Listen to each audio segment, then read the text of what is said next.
Green Lantern New Guardians number 6, written by Tony Bedard, art by Tyler Kirkham. We left off last issue with the Angel Invictus, this guardian of the solar system that they are on, being summoned from the sun and coming to attack everyone. This issue opens up with the solar system, the orrery itself, starting to move through space and just annihilating all these ships that were standing around it, just burning them up in the sun. As this foghorn goes off, just alerting people, oh, Invictus is coming, everyone run! And as it goes off, Kyle realizes, okay, nobody else knows what that foghorn means, probably, so I need to use my ring to talk to them. So he goes, ring, get me in contact with them. And he's like, you do understand that your ring is a Green Lantern ring and all of their rings are other Lantern rings? Like, we're not synced up like that. And Kyle's like, oh yeah? Well, I feel fear, and I feel rage, and I feel compassion, so do it. And the ring's like, all right. And it just does it. So he calls up all the other ones, and they're like, hey, by the way, that thing is a big bad coming. We got to regroup now. And they're like, I mean, what's his powers? What are we doing? He's like, I don't know, but he's definitely a fight, so stay on your toes, but get to a place where we can regroup. Follow my signal. But then it cuts out as Fatality and Monk are the first ones on Okara who come across Invictus, who literally steps out of his own statue and is just like, you guys are sinners, and I am here to cleanse the blackness from you. And so he literally, like, they're like, psh, we're not afraid of you. And he blasts them one time, and they are immediately like, oh, okay, yeah, no, we're going to die. We are actually, like, dying here. Like, Monk is barely alive as it is. So as he's about to do a second blast, Fatality makes it over to Monk, and they teleport out to where Arkillo and Saint Walker are. And they try to warn them slightly. They're like, hey, we got to go. And Saint Walker takes them away as Arkillo is standing guard. And, of course, they're standing next to the statue, so he steps out of the statue again, and Arkillo's like, oh, all right, cool. I am... Basically steps on, he's like, oh, are you a sinner as well? And he's like, you know I am, and starts trying to fight Invictus. And Invictus is like, you don't fear that I'm going to damn you to hell? And he's like, I am fear. And he crashes down and destroys the temple that they were standing on. And immediately Invictus is like, well, you shouldn't have done that. Starts just destroying Arkillo. Like, he looks like he's pretty much dead. I'm sure he's fine in the short term.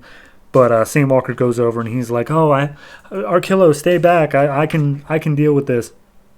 But before he even has a chance, Kyle finally comes in and drops an entire, like, replica Titanic on him. And he was like, hey guys, sorry we're late. We better go quickly. But before he can even get that out, Invictus just destroys the construct, sending it in all directions. He's like, you guys must have been sent by the Beast, and because of that, you will all die. And he looks at Glomulus, and he's like, you're a construct of the Beast. You're definitely going to die. And Glomulus is like, help, please. So Saint Walker gets up, and he walks over to Invictus, and he's like, I'm not here to kill you. I'm here to heal you. And he uses his blue lantern light, but it does nothing.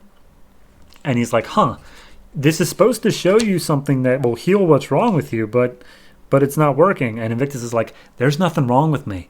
I am the Archangel Invictus, and you are the ones who have embraced the darkness. So he grabs Saint Walker by the head, and it seems like he's about to, like, crush it pretty much.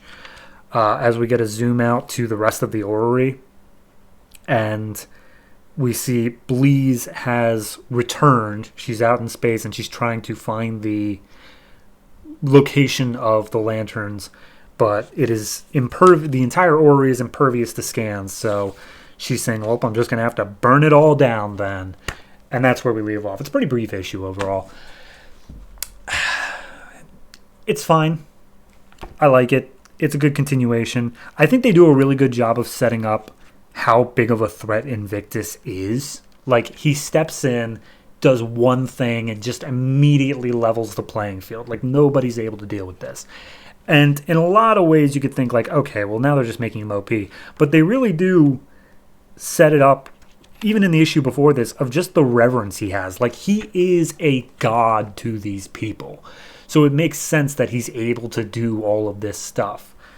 I'm not that opposed to it. My only critique in terms of why it is that Larfleeze is the big beast of this. Like, why is he essentially the devil to Invictus's godhood?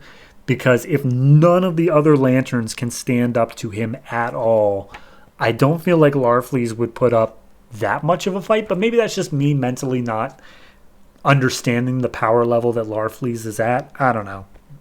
I'm sure we'll get more explanation as time goes on, but the return of Bleeze is, of course, expected, but, you know, why she's coming in now, I guess we'll see. Overall, I did enjoy this issue. The art's fantastic. I really like the way they characterized Arkillo in this, of just like, yeah, no, I'm ready to fight whoever. That's God. I'm going to punch him in the face. So, overall, solid issue. I'm going to give this one a 7.5 out of 10. It is very well done. It's written very well. I think my only major critique in terms of the writing is that while this is specifically Invictus's issue, it's specifically showing how much power he has. I feel like it didn't really further anything. Like, everyone's just afraid of Invictus, which, I mean, needed to happen. When I say it didn't further anything, it's not a bad, because it's such a minor critique. It is just in terms of this issue was just a showcase of how much of a big bad Invictus is. Nobody made any further strides to understanding anything else, which doesn't need to happen in every issue. I'm not saying it does. It would honestly feel overstuffed if they did that. But that my only thing is, like, maybe this could have been more spread out over the course of several issues of showing how hopelessly outclassed they are, at the risk of just turning into basically like a Dragon Ball style anime where it's just more and more power levels keep showing up. I don't know. Honestly, I don't have much to really fault it on. The 7.5 just felt right for me. So yeah, I'm looking forward to the next issue and seeing how at least this trade wraps up.